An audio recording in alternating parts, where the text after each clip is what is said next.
Expectations have reached fever pitch in Britain as the country prepares for the most astounding chapter yet in the phone hacking scandal. In a few hours, media mogul Rupert Murdoch will appear before a parliamentary hearing with his son James and former executive Rebekah Brooks. Meanwhile, a whistleblowing former tabloid reporter has been found dead in unexplained circumstances. Another senior police officer at Scotland Yard has resigned, and News Corporation is struggling to keep its share price from hemorrhaging. In America, the heart of the empire, there's mounting pressure for a full-blooded inquiry into the company under the Foreign Corrupt Practices Act. From New York, North America correspondent Michael Brissenden reports.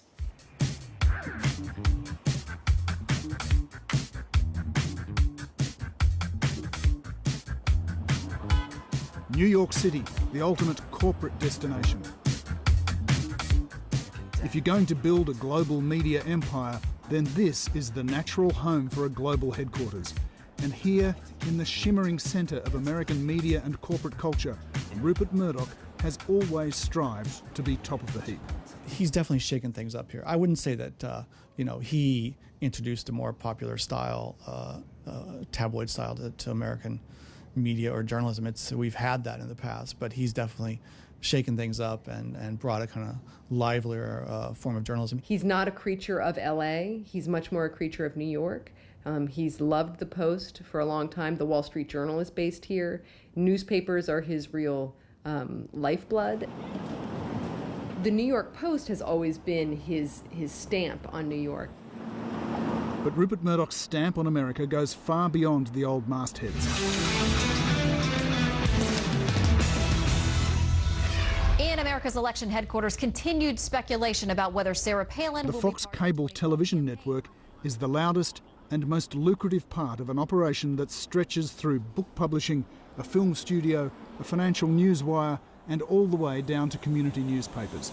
It's a huge corporate success story, but the scandal outside America's cultural orbit is threatening to undermine the company's future. News of the World was a newspaper that few Americans knew existed or had paid any attention to. Now, of course, everyone knows the name, the News of the World. What they also know is that it's because of the News of the World and this sort of thuggish newspaper culture in the UK that News Corporation had to drop a very promising-looking deal for B Sky B. Mr. Murdoch's operations in Britain are significant, but this is the heart of his empire. Some have already suggested there could be legal consequences in America that flow from the UK scandal. But it has already opened up a broader discussion about the extent of Mr. Murdoch's power and influence here in the US. We'll ask our Sunday group which party is gaining the upper hand with voters next year. Fox News in particular takes a tough pro-Republican position, and some of the most senior Republicans like Sarah Palin and Mike Huckabee even have their own programs on the network. But it's the power and influence Mr. Murdoch and the Murdoch family have within the company itself that's causing the most immediate concern.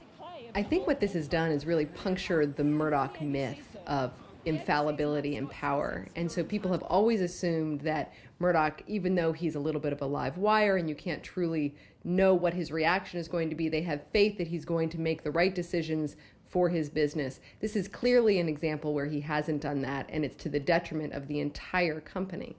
Sarah Ellison has been chronicling the News Corp phone hacking scandal for a US audience for some time. Last month, before the full force of the storm broke, she wrote a lengthy analysis for Vanity Fair, and she says prominent shareholders are telling her they'll now push for significant change inside the company. It's clearly casting a lot of doubt on Murdoch's judgment, both about the way he's running the company and the fact that he wants his children to succeed him and their own judgment. James's judgment in particular has been really called into question. The fact that millions of dollars has been wiped off the stock price in the last 2 weeks is only adding to that pressure. But the potential bad press for News Corp here in the US has only just begun. I have called on the FBI to conduct an investigation into the area of whether or not any of the phones of 9/11 victims or the family members were hacked into.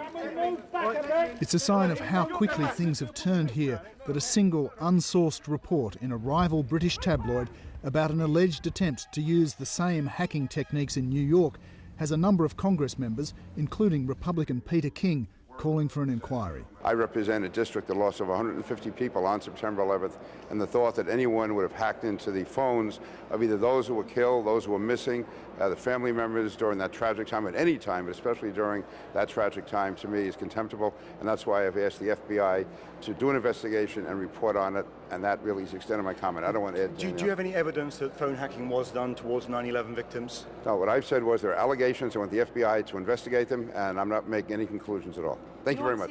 But those who study America's media culture think it's just too different, and they struggle even with the suggestion that anything similar would have happened here. If there's something to that, that would just be devastating. That would be lethal, even maybe to Murdoch.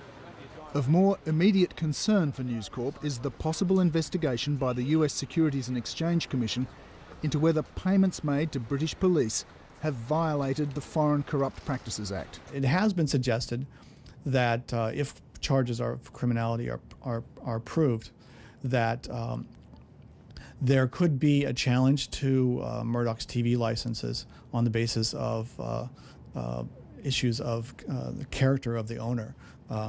This is on the books as part of the federal communications legislation. When a license is up for review, the character of the owner can be a criteria that's looked at.